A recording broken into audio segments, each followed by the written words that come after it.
This is another edition of the Heel to the Face podcast. I'm Jared. I'm Brandon. And this week we talk Fire Sale in Ring of Honor, the best Saudi Arabia show from WWE yet, and so much more as another edition of the Heel to the Face podcast starts right now. Fans celebrate with me from Rome to Rochester. Bad Election would be my middle name. They might as well tag me up with my buddies from Syracuse. So this is another edition of the Heel to the Face podcast. I'm Jared. I'm joined alongside Brandon. As always, make sure you're following the show at Heel to the Face. A lot to talk about since we last joined you. Crown Jewel took place in Saudi Arabia. And since we last had a podcast, some WWE superstars went from Saudi Arabia to Wichita, Kansas, and a bunch of other places in between. You got to think that's quite the crazy travel schedule. But we'll start at the beginning of the week with Crown Jewel last Thursday during the day. In Saudi Arabia. I'll ask your initial thoughts of it. We obviously talked the whole, is it a house show? You know, what do you make of these Saudi Arabia shows? So without really comparing it to other Saudi shows, let's just say, what did you make of the October pay-per-view? I enjoyed it. I thoroughly enjoyed it. I was pleasantly surprised. I know we talked about it last week where after looking at the card, you're like, okay, this is not your typical live event, you know, this hyped up, you know, all the lights and glimmer and all that stuff, like making it overdone or overproduced live event. But the match card, we talked about it, we broke it down, and I got to tell you, I caught myself watching the entire show. I watched the entire thing. It took me a little bit because I did, 2 hours here and a little bit here, but I ended up watching the whole show. I didn't think I was going to. I didn't fast forward or anything. I just watched the entire thing. It was that good. To me, that was probably the best pay-per-view of the year. In my opinion, that was absolutely fantastic. I cannot think of another show this year in WWE. AEW, that's a whole different thing. But in WWE, that was the best show of the year. And the Saudis, I think they got their money's worth. That was really good. I really enjoyed Money in the Bank a lot. I thought, that was a good show. But overall, and one thing, we talked about kind of last week with the times. We got into the times about the Queen's Crown and the King of the Ring and stuff like that. And here's kind of to show you, and it's kind of funny. We'll talk about this maybe later, and that's the WWE Pay-per-View Calendar came out, officially announcing WrestleMania will be 2 nights. We won't get too far into that, but just follow Jared on Twitter. One argument that people say about WrestleMania being 2 nights is, hey, matches get more time to breathe. Matches get a little more, time to spread out and have more time. Edge and Seth Rollins went 27 minutes inside Hell in a Cell. And that was longer than any match either night at WrestleMania by a good 5 minutes. And I was okay with it. And it was a good match. That was probably the match of the night. That was definitely, if it wasn't the match tonight, it was near the top. What a great way to kick things off. I mean, I don't talk about the other stuff, but like to kick off everything, that was awesome. It was so much fun. And you know what? I have to tell you, it didn't matter who won the match, really, in my book, because even if you lost, which Rollins lost, he still looked great, and we'll get to the later part of the next few days for Rollins. It actually didn't turn out too bad, so the loss didn't really hurt him that much. And, keeping on that theme of, like, WrestleMania and comparing this pay-per-view as the greatest of WWE the calendar year, another match, the championship match for the women's Becky Lynch, Bianca Belair, and Sasha went 19 minutes, 2 minutes longer than the women's main event at WrestleMania this past year between Bianca and Sasha. Yeah, I actually like that match better than WrestleMania. That's just me. I thought honestly, if I had to go 1-1A, you could really be splitting hairs. The 2 matches we're just talking about now, you could flip-flop them. I wouldn't even argue. Both of them, I would call them the co-matches of the night. They were absolutely fantastic. And I got to tell you, I'm very surprised Goldberg put on a show. That was, there's some good spots in there in that match. 11 minutes. That's about 10 minutes longer than he normally does. So, that was actually not a bad match. I wasn't expecting it to be this technical, this technical bout where you're going to see some really great moves. It was just a brawl, and it was a good brawl. They looked good, and of course, Goldberg comes out victorious, but it doesn't matter. And I think the way they did it, they're giving Bobby Lashley some much-needed time off. That's what they're doing. Bobby obviously is taking some time off. You saw on Raw this past week that he pretty much put out his decree that he'll be back soon to destroy the division. But I got to tell you, Goldberg, again, I was surprised by that. I don't know about you, but I was surprised. I was surprised how good that surprised match was. How long that match is for that sure. Too. It was not a bad match though. It was a brawl. If you're expecting them to have a technical bout like a Daniel Bryan style match, that wasn't the match for you. But if you're looking for a good brawl, that was a good brawl. There was no title changes, but one thing that's nice about this show, and we talked about, again, comparing it to a bona fide house show, is there was actually the crowning, I guess, of some championships. I guess if you call the King of the Ring or you call the Queen's Crown, the crowning of something. Yep. So there was essentially something happen in which led to, having future implications. Because like I said, the championships were all retained, whether it be the women's championships which or the we kind of figured yes. anyways. But you'll have to say when Xavier Woods, I almost said Finn Balor, when Xavier Woods became King of the Ring, it happened in Saudi Arabia. And when Zelina Vega won the Queen's Crown, that happened there as well. And so far with the Zelina Vega as well as Xavier Woods, interesting with how they've been using it so far on SmackDown and Raw. Yeah, I mean, I would say this. I think so far between the two, I think Xavier Woods has done a better job at this point. Right now, I gotta see more from Zelina Vega. I thought her first promo or the first segment that she had as the Queen, and, to me it kind of felt a little flat to me. But let's give it a few more weeks to marinate. I think Xavier Woods was a natural fit, like we said last week. Finn Balor, Xavier Woods. It didn't matter who won that match. The loser still came out fine. They came out swinging. They were fine. But Xavier Woods, I'm happy for him to be the king. We kind of expected it because everybody else at New Day has done something big. Won the championship. Won something. Won the big matches, so to speak. And you know what? Xavier Woods has paid his dues. I'm glad he's getting this run. As much as I wanted Finn Balor, I am totally fine with Xavier Woods. I think that was actually, to me, that actually might be another great match to put in my top 3. That Xavier Woods-Finn Balor match was absolutely fantastic. So we move over to SmackDown on Friday night. One thing I'll say quickly is, and I guess I don't understand, I don't work in WWE, but you would think now would be a good time to have like a tour of Europe following Saudi Arabia. Like SmackDown in London or something like that. The fact that they had them come all the way back here and go to Wichita, Kansas, which couldn't be like further from, Could it be further from Kansas anymore? I mean, because that's a 5-hour flight from here. And we're on the East Coast. Yeah, it's not. So you have to make it to America, like New York or Boston, and then fly from there. Another, 5-6 hours? Yeah, I mean, a private plane might be, 3-4 hours, whatever. The fact of the matter is, though, that, what was that, 23 hours? Something like that? Something like those guys who were flying. They were literally, I heard they arrived in, like, Chicago at, like, 2 in the afternoon on Friday to then get on their flight from Chicago to Kansas, which is another hour and a half or whatever. So they were getting to the buildings like 2 hours before the show. They were literally flying from literally leaving one show, going right to a plane, not to the hotel, and then just literally flying until it was time. So I really hope those were some comfortable seats. Well, I mean, by all means, I would think. I mean, the Air WWE or Air McMahon, whatever the hell. I don't think they were all on the private plane. They probably, some of them had to take.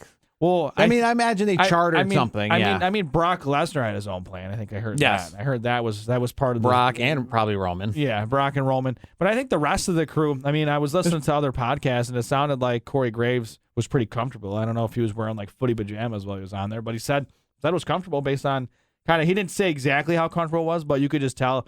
It probably wasn't the worst. Just shows you how much money matters. And I'm not talking the Saudi end. I'm talking the Fox SmackDown end. The fact that they would say, no, we got to have these guys back to have a show on Fox less than 24 hours later. Here's the underrated thing. Jet lag. Huh? That's a real thing. And like those competitors that ended up showing up and performing on Friday night SmackDown, they had to be completely gassed. No, most athletes, let's say baseball, it's an everyday sport, they will take a day off between going from the East Coast to the West Coast or vice versa. There'll be a day off in between. Yeah, These guys literally were on the other side of the world. And they don't get a day off. And they were performing essentially at nighttime. You know what I mean? Obviously, it was daytime here, but they were performing at night. And they literally had to perform. It wasn't like they had to come back to the States or whatever. They had to literally perform the next day. Yeah, I mean, you see concert schedules, they're in Chicago one night and then they're in like Minnesota, which is a couple hours away. That they don't go from like New York to LA back to back. But when they do make those long treks, there's usually a travel day in between. Yeah, or like a day of rest. Like if they're going from Chicago to like Nebraska, I don't know, just throwing something out there. If it's a decent flight or drive, they're not going to perform back to back. They'll take a day in between. That's why you see these random tour dates on any of your favorite artists or any performer. They're going to have days like that. If they're going from like Chicago to, another part of not Chicago, but maybe another part of Illinois, just perform in another arena, they're going to probably do it back to back because it's not that long. Well, yeah, WWE does the same thing too. Yeah. I mean, if WrestleMania is in Dallas and the next night's in Houston, they do that. They're in the same state. But the point is, the flight. I was looking it up kind of and did some of the math. If they were on a private plane and it was nonstop, and I don't know if it could be nonstop. I don't know how that works from, where you got to fuel up when it comes to flights. I've never been on very long flights in that regard. Yeah, me either. You know what I mean? But I don't know how long they can be in the air. But if they were in the air nonstop from one destination to the other, going 450 miles an hour on a plane or whatever, it would be about 15 and a half to 16 and a half hours in the air. That's if it was nonstop. That's not stopping anywhere, fueling, or any switching planes or doing. So not to get too far into the technical and the travel aspect of it. So wouldn't that mean like they'd have like 3 pilots on standby, kind of a thing? Yeah, I'm not sure how that works. But we move over to SmackDown and a little real life beef going on between Charlotte and Becky. I heard the title exchange not went as planned. They went off script a little bit. Apparently, they weren't supposed to be throwing the belts around. Yeah, but you mean Charlotte got some heat? Charlotte got some heat. She's been taking off some media appearances because of this. Yeah, I guess she's been really difficult to work with these days. And from all accounts, all reports circulating, the entire locker room had Becky's back on that, by the way. A lot of people are... Well, yeah, Becky was upset that she was going to look bad in the situation because Charlotte was making her look bad. Yeah, and that's the thing. There's no heat on Becky. The heat is all on Charlotte. Unfortunately, I think she's acting a little bit unprofessional. I mean, I get you have your shtick, but like there's certain things you can't do. And by all accounts, when that whole exchange happened, WWE said you can leave, and they sent Charlotte home. Well, another person they said that you can leave too, getting off of SmackDown, Greg Hamilton, the ring announcer. Yeah, what the hell is that all about? It was what, because he said something on social media. Some rapper apparently used his voice in a song or something he did. I'm not, collaboration, what have you. But either way, it wasn't with Greg Hamilton's approval, and Greg Hamilton went off. Greg Hamilton, the ring announcer for SmackDown and WWE, probably one of their most prominent ring announcers as of right now. Sure. The most noticeable one on television. Went off like on social media very publicly about like, I'm going to sue you. I'm gonna have WWE's lawyers. attorneys, Yeah, just like, just going off like on this person. I don't know if he spoke to him privately and then he was a jerk to him, so then he decided to go off publicly. But if not, it's just a bad look. Like, I guess for WWE, bad look for him. Like, yeah, I think in hindsight, social media can be used for a lot of great things. This is an example of you use it for bad things, you're going to get fired. That's just and it. Even if you would have said something like, "Hey, this guy used my voice without approval. It'd be nice if next time you ask, whatever. Yeah, like, I mean, if it was, but I mean, the fact that he's like responding to every single comment, somebody's like, "Hey, you should be happy he's using your voice." You know what's funny though? WWE is really funky about those trademark things, like in like likenesses or like using WWE personnel, so to speak. But they let him go for that? Like, there's obviously... I think they let him go for the fact that he was, essentially the ring announcer of WWE. You don't know much about them. They don't really got much of a character. That's the point. Well, the problem is he's been on TV enough. And this person that we don't know a lot about because he's just supposed to be the ring announcer is going off and responding to every single comment anybody says. So have they found a replacement? We'll find out on SmackDown on Friday night. I guess we'll find out Friday. Yes. I'm just curious. I wonder. There's a few in the NXT realm we've seen. I like. I forget the one girl's name on NXT. She's got a hell of a voice. Yeah, I can't think of her name. I feel like we've seen a few others on Raw and SmackDown interchangeably here and there. It hasn't just 100% been him. The girl I'm thinking of on NXT, she's got the great hair. Yeah, she's got a fantastic head of hair. I just remember when she like the last NXT takeover. She's got the old school mic right in the middle in between the two competitors. Like, she is fantastic. I would love to see. I apologize. I don't know her name off the top of my head, but she's you're not fantastic. Supposed to know the ring announcer's name. That's the whole gimmick. That's and true. The fact that we know who Greg Hamilton now means that he did wrong. Meaning, according to WWE, if we know who you are, who's the ring announcer for Raw then? Do we know? Yeah, again, Justin Roberts. Just kidding. No, yeah. Well, he's on AEW. Yes, I remembered him. It's funny though because I did see the ring announcer. He was in a segment briefly with Zelina because Zelina wasn't happy with the fact of how he announced her on Raw this past week. I can't think of his name off the top of my head, but that's probably so. Moving over to Raw, a great main event, a fatal 4-way ladder match to determine the new #1 contender. When they'll get a championship match, I don't know because while Survivor Series is champion versus champion and all that other stuff. To be determined. So we don't know when, but it was Seth Rollins coming out victorious at the end of the night. The new number one contender. So that loss to Edge, man, that really hurt his stock. Well, that's wrestling for you. Right. But hey, I'm happy for Seth. I think Seth has had. I mean, Seth lost at WrestleMania 31 earlier in the night and left the night as the champion. That's what I mean, though. It's like Seth Rollins. If anybody, his trajectory always is. He's always maintained that high trajectory. It's Seth Rollins. He's been fantastic. I think he's underrated the drip, the whole drip thing, the whole drip gimmick. He's done well with that in 2021. I think it's an underrated Seth Rollins. Is he taking it from Edge? Because I saw Edge lose to Ric Flair at New Year's Revolution in Albany in a one-on-one match, and at the end of the night was the world champion. I mean, taking a little following up losses with big wins. I mean, it'd be interesting because it would kind of go full circle because who was his opponent at Crown Jewel? Yes. I don't know. Well, I guess. But overall, it was a good match. A good main event for Monday Night Raw. Were you surprised? Were you surprised that Seth Rollins won? No. I mean, how you could ever be surprised if Seth Rollins wins? I mean, who did you want? Like when that match was announced, who did you want winning that? I had Seth all the way. That's just me. I'm not saying that hindsight because they won. That's what I said. I was like, okay. I was excited to see Kevin Owens in it. But here's the thing: Kevin Owens hasn't signed a new contract. His contract's coming up. Why would WWE give him any juice at this point? And that's why I kind of was, wanted to see him get some juice.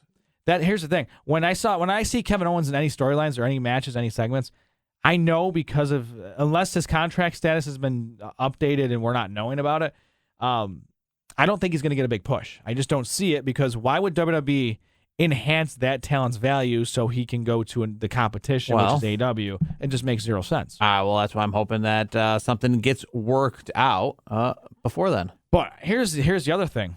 The whole Ring of Honor. I want to get to the Ring of Honor stuff. We'll get to Ring of Honor. We're going chronologically. All right. So we move on, but we'll stay with you talking about people and their time with the company. I'll mention that Bray Wyatt put out a tweet yesterday that just said 2 days. So Friday's he's free. Friday Rampage. We will see. But he still is WWE Bray Wyatt on Twitter as of this minute.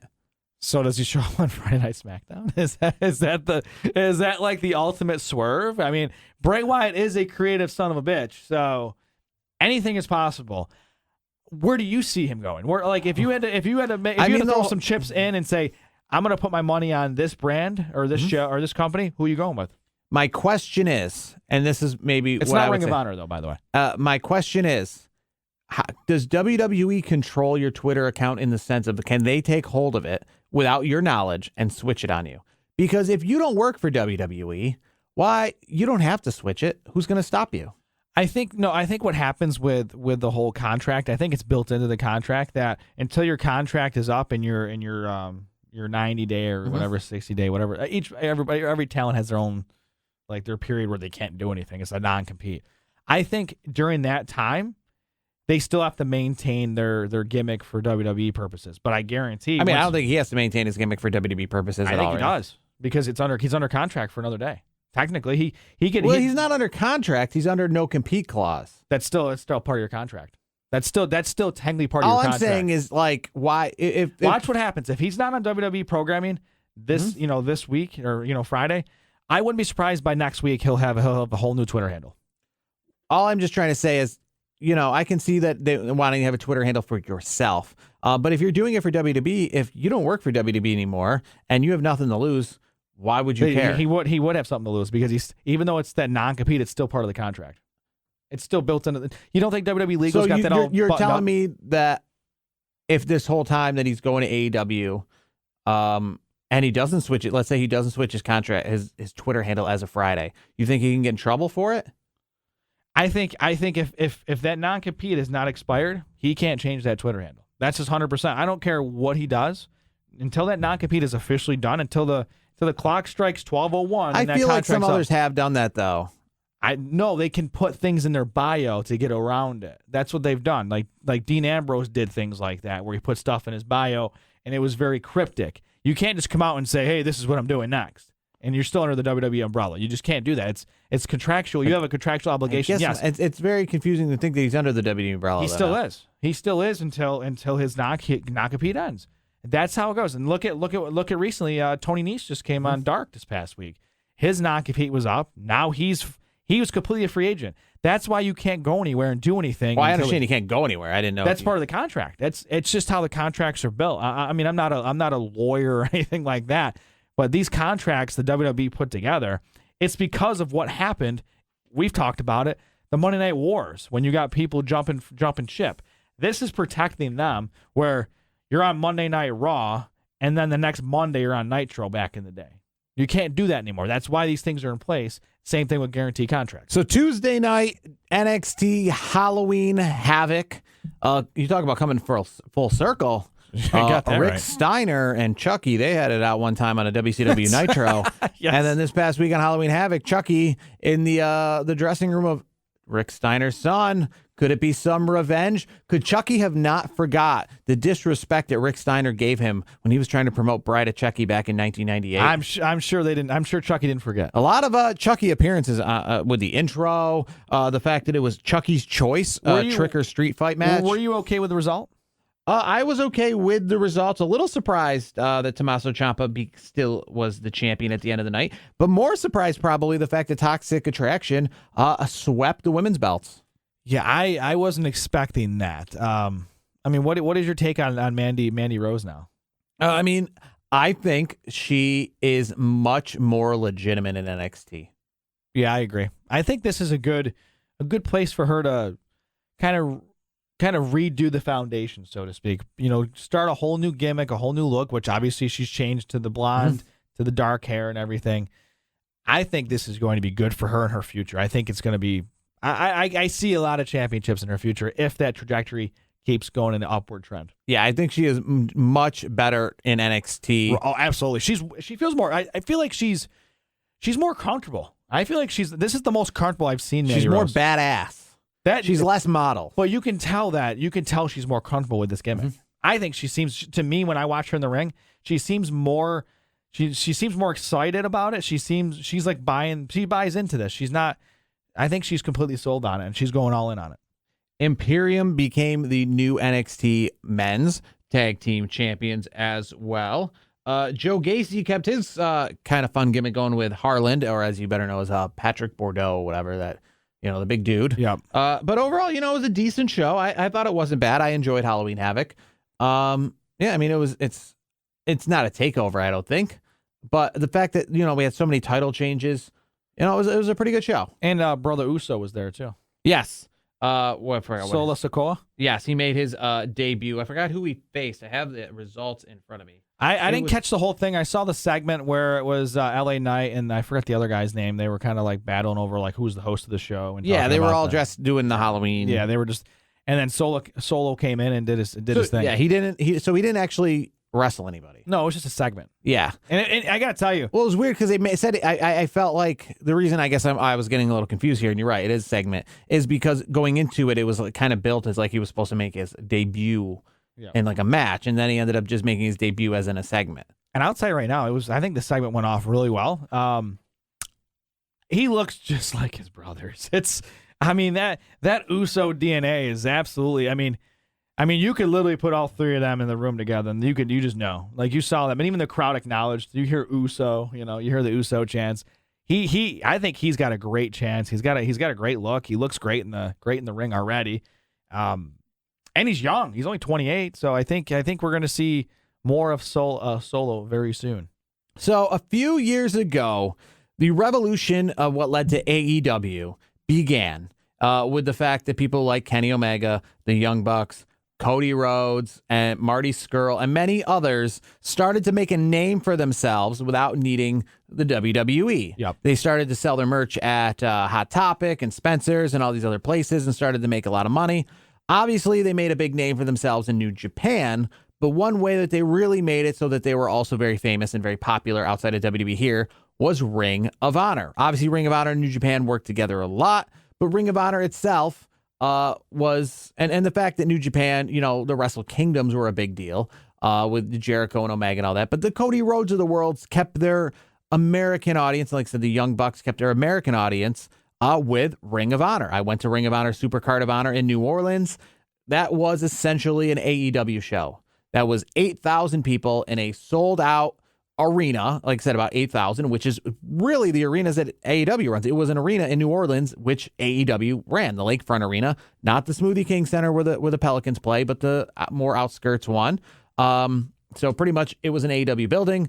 It felt like what an AEW show is. I remember going there and being like, this is crazy. I'm at an 8,000 capacity, more 20 to 30-year-old wrestling fans who are into more wrestling than they are just the gimmicks and the WWE style. Sure. And it really felt like the precursor to AEW. About a year later, New Japan and Ring of Honor sold out Madison Square Garden. But the reason there it had to be slashed with New Japan Wrestling was because Ring of Honor started to lose some of that luster, because the main events of that Ring of Honor pay-per-view were Cody Rhodes, Kenny Omega, the Young Bucks, to name a few others. Yep. And instead of, I guess, building up Ring of Honor more, because they weren't the owners, they decided to go out and essentially make their own Ring of Honor, which now is took off. AEW. Yeah. Took off and became AEW. The problem with that, though, obviously, as we just mentioned, is that when they hit the Garden for WrestleMania weekend in New York City, they had to go in with New Japan because their talent was a little less. And then the pandemic hit, and it gave them another big hit. And they've been taking so many hits the last couple of years that they went from essentially, many people's eyes before AEW, the second behind WWE. There was WWE, and then a lot of people would say Ring of Honor was even ahead of Impact. Oh, I would 100% agree. And now they have announced that they will be taking a hiatus. They have let everybody out of contracts because there won't be, after Final Battle in December, there won't be another Ring of Honor show until Supercard of Honor in April. Apparently, they'll still be on television with archive footage on whatever channel they're on. I think I saw them recently at the gym. They were on like that Stadium network. I see them on like your local antenna channels, like the CW kind of thing, one of those. So that's IMTV, because they're owned by like Sinclair, which is essentially broadcasting. I think it's CW, a syndicated, but it's on at like 11:30 at night. Yeah, because a lot of their stuff is with Sinclair, which is syndicated, so they're on syndicated stations all over the country. 2:00 in the morning, what have you. Like I said, I also saw them on Stadium, and if I'm not mistaken, I saw something that said that they were like getting a new show on that Stadium network. But either way, this past week they announced everybody's out of contracts. And for those who don't know, I have some of the more notable names. So their champion right now, Bandito, who just announced he'll be going to GCW and working some shows there. Beer City Bruiser, Dalton Castle, one of the big names the last couple of years. Yeah, he's from Albany. He's from Rochester. I thought he's from Albany. No, he's from Rochester. Are you sure? I am. I didn't know that recently as well. Really? I found out that he's a Rochester talent. So he's talent. in New York. All right. Yes. All right. Dan Hewson. Now, if you're not familiar with him, he's been somebody who's been, I guess, making a name for himself recently. He's been all over. Like, you've seen his picture. If you don't know who it is, you know who it is by seeing his picture. Because he's been kind of like this social media presence. He's the one that's got the painted face, like a white face, kind of like Darby Allin-ish. But he like posts like weird pictures, like him and CM Punk, or him doing weird things at indie shows. I don't know him. I personally, I'd have to see more photos of him to But know there's for him. sure. There's Delirious, who's been around the indies and Ring of Honor for many, many years. Dragon Lee, who is the current world television champion. You're wrong. I was looking at my phone. Dalton Castle. It says Albany. I mean, I always see him get billed as from Rochester. Yeah, born in Albany. Born in Albany, maybe resides in Rochester. There you go. Okay, well, I just had to clear that up. So Dragon Lee, the current world television champion and one of the tag team champions. EC3, Flip Gordon, Homicide, the Briscoe brothers, who are currently GCW tag team champions, and I imagine you'll see more of them there. Jay Lethal, Josh Woods. If you're not familiar with Josh Woods, he's been very intricate in those Bloodsport events. Been showing up a lot in those. Obviously, the other Briscoes. Mike Bennett and his wife. Yep. Matt Taven, who at one time was a world champion in Ring of Honor. Yep. PCO and Silas Young are some of the more. And did I say Jay Lethal? You did, yes. Who essentially Jay Lethal, he has been kind of like the last big name that was in Ring of Honor. I remember when he was there and all those other big names were there, and then everyone took off. He was like, "You're like Jay Lethal. You going to AEW with these guys? What's going on?" He's like, "No, I'm good." Yeah. No, here's the thing. Now I got to ask you. Now we're mentioning Jay Lethal. I was going to ask you about that. Where do you see him going now? Yeah, I guess my thing is with Ring of Honor, obviously going away for the time being. And when it comes back, I heard it's going to run more of like an independent promotion. And what the difference will be is the names I just mentioned were Ring of Honor exclusive. Jay Lethal was a Ring of Honor talent. Ring of Honor, when it comes back, will mean that you don't have to be in Ring of Honor. If you're the Ring of Honor champion, you could also be the AEW champion. You could also be whatever. So let me ask you this. But where do I see Jay Lethal going? Yeah, where do you see him going? I just see him for the time being just probably doing a lot of indie shows, different gigs. And essentially, I'm sad to say, but this is going to make a lot of other places better, I guess. Because Ring of Honor takes its hiatus, places like GCW or the upcoming return of XPW or here's the thing. Impact Wrestling is going to get a little stronger. Jay Lethal is known in the wrestling community as a hell of a trainer, too, by the way. Yes. So and I know this for a fact that one of the more recent trainees is none other than Dominic Mysterio. Ray obviously taught him a few things, but Ray even said, go train with Jay. Jay's a hell of a trainer, so whoever gets Jay Lethal, no matter where he goes, they're getting one hell of a competitor. I personally would like to see him in AEW, but I mean, you can't have everybody in AEW. I don't see a lot of these Ring of Honor wrestlers going to WWE. I just don't see it. Yeah, no, I just see I see places like GCW. They're gonna get really. They started obviously with the Nick Cage of the world and that Dark Side of the Ring episode, obviously bringing more notoriety to him. How about XPW? Let's bring some XPW. John Moxley showing up in GCW, Matt Cardona showing up. That brought GCW all of a sudden out of nowhere. Yeah, they turned them into like a company that people are watching and traveling the country and with their there's more tabs on them now. Yeah, on the Game Changer Wrestling with those guys. So somewhere like that is going to get stronger. I get Impact again. I mean, I guess I don't know if it'll get stronger, because I mean they're not weak. They're what they are. I don't see them going to WWE because I could see a Jay Lethal just riding it out and waiting for that call back from Ring of Honor saying, "Hey, we want you back for April." Correct, but I do think again, like I said, it's going to be like an indie promotion. So the fact is, they're not going to be under contracts. So Jay Lethal, if he comes back to Ring of Honor, he's still going to be working. Is that a set stone thing? Did they already say this is what we're doing? Like no, 100%? But this is what I think a lot of people are saying, that it's going to be one of those. Okay. You're not going to be exclusive to Ring of Honor. I guess the difference is it'll depend on if they have a TV contract. So here's the thing then. Sinclair is probably going to want exclusive talent, just like any other TV company. Well, of course they want to have property, so to speak. They want to have their own. They want to have these wrestlers as part of their property. You know what I would love to see? I would love to see. I know we've already seen it a million times in Ring of Honor. But I just want to see I want to see Briscoes and Bucks right on AEW. Just for a bigger audience. Like I said, I see the Briscoes as well. I see them kind of just touring the country. They're that kind of weird talent. They've been around since like 2005. Yeah, they're in their late 30s now. Oh, at least. Yeah, I want to say they're in their late 30s. Close. Yeah. I don't think they're 40 yet. Like I said, I saw them at a Ring of Honor show, WrestleMania 23 weekend. That's 2007. And I saw them. I think they were the tag champions then. Yeah, they just keep going. And Dalton Castle, I could see Dalton Castle making it in WWE though. I'll change my mind on that. Dalton Castle, I could see him in WWE. Yeah, I could definitely see him in NXT for sure. Oh, 100%. I think he could bring that whole, pretty much that whole gimmick over. And I don't want to really say too much because it's, every gimmick is different in its own way, but his gimmick kind of reminds me just a little bit of like a Velveteen Dream in that essentially. Ooh, that's. I was thinking. I thought it was more in some aspects, not completely.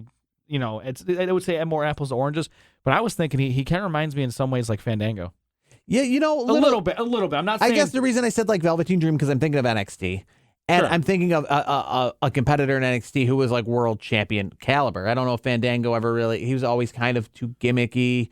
Yeah, he always had they had like the fashion police. Yeah. But Velveteen Dream somehow found a way to transcend that non-masculinity gimmick. That more effeminate gimmick. It worked. And it Dalton really Castle kind of has that more effeminate gimmick, while still being considered to be a world heavyweight caliber guy. No, now that you present it like that, I 100% agree. Yeah, I know their gimmicks are different, but essentially like Velveteen Dream, the fact that he came out. Sort of that presentation. He came out and he wasn't coming out and he wasn't trying to be rough and tough and a big bruising guy. He was trying to be silly and kind of, androgynous, but still you wanted to see him kick ass and you wanted to see him win. And Velveteen Dream is that way, and Dalton Castle's that way. And he did. Yeah. And he did for that time. So, it's going to be curious to see where these guys go, what these guys do. I think a lot of them, for the most part, are just going to, start getting some more gigs. I think, was it Mandy Leone? She is over there. She announced that she's free to be booked as well. What's the other female I'm thinking of? It's there's gonna. I mean, this is going to be good for these indie promotions, like just like your Northeast Wrestlings of the world. Yeah, it's going to be, yes. I mean, it's going to be good for indies. Not like these people haven't probably already been working some indies, but... No, but I think it's going to open up the book a little bit more for them. Yes, and he was mentioning about XPW. We don't really have time to talk about that this week, but next week, XPW makes its return. We will talk all about that from the Dark Side of the Ring episode that aired that actually had nothing to do with the return. I thought they were going to... Remember I talked about they'd have a coincide? We were thinking it was going to be kind of like... It was almost teeing it up for the show. Yes, but Rob Black, who is going to be a part of the return, did not participate in Dark Side of the Ring. But in this week off, I'm going to try to listen to his podcast because he has a podcast. I didn't know that either. And he did talk a little bit about it. I don't know what he says. I'm very curious to hear what he says. But he's got his own podcast, which is on Spreaker, might I add. If you didn't know, shares a little network with us. Wow, very cool. The Rob Black Show. So I'll try to see what I can listen to from that as he answers questions, obviously. Is it already aired? Is it already done? Yes. No, I already saw there was links for it. His rebuttal. I don't know if it's so much a rebuttal. It's not like he's like anti. But he did agree that, a lot of this, from what I read on Twitter, he did agree, a lot of this stuff and the way they portrayed him wasn't wrong. I'm curious to see if he's like remorseful for any of the things he did. Yeah. Because it seemed like back in those days, he didn't give. He was pretty much telling the U.S. government to like come get me, waving the middle finger at him. And I'm wondering, like, I think maybe some hard time that he did, maybe that turned his life around a little bit. Because I think he has a wife and kids now, doesn't he? Yeah, I mean that's what I thought I heard on the show. But so we'll talk that next week as we lead into the show, so we'll give that a little more time. But before we do that, actually, we'll finish out the show with quite an ending to Bound for Glory this past Saturday. We'll talk the end of Bound for Glory. What did you make? Josh Alexander, a 2CW alumni now, champion for just a moment before Moose comes in and becomes the Impact champion. I'm smiling from ear to ear. If you're listening, you're not able to watch. You're kind of just driving in the car listening to us. I am very, very happy. I'm smiling from ear to ear. It's been long overdue, and I know you sent me that text message, so I had a feeling that's where we were going because you know how big of a fan I am of Moose. So overall, just a great moment. I say it was very much a swerve. I knew Josh Alexander was going to win because before the match they showed his son and his wife in the crowd, like all excited. So I thought, obviously it's a big culmination. She came in the ring. Yeah. So the swerve at the end that they took it away from him. Smart play by Impact. For Brandon, I'm Jared. That's going to do it for another edition of the Heel to Face podcast. We will talk to you next week.